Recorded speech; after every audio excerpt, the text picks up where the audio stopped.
سب سے پہلے آپ کو بتاتے چلیں کہ بلال یاسین پر حملہ میں ملوث سہولت کار محسن کو گرفتار کر لیا گیا۔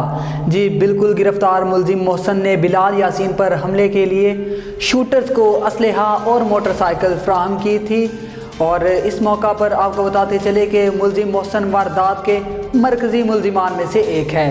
حسیب عرف وکی کا دستِ راست ہے۔ ایس پی سی آئی اے کا کہنا تھا کہ ملزمان نے 31 دسمبر 2021 کی رات بلال یاسین کو فائرنگ کر کے شدید زخمی کر دیا تھا۔ ملزمان کے خلاف اقدام قتل اور دہشت گردی کی دفعات کے تحت مقدمہ تھانہ داتا دربار میں درج ہوا تھا، اور آپ کو بتاتے چلیں کہ D S P C I A city Kotwali نے اپنی ٹیم کے ہمراہ ملزم کو گرفتار کیا۔ فائرنگ کرنے والے دونوں شوٹرز قاصد اور ماجد پہلے ہی گرفتار کیے جا چکے ہیں۔ ایس پی نے کہا کہ شفاق ملزم سے مزید تفتیش جاری ہے، جسے جلد از جلد کیفرے کردار تک پہنچایا جائے گا۔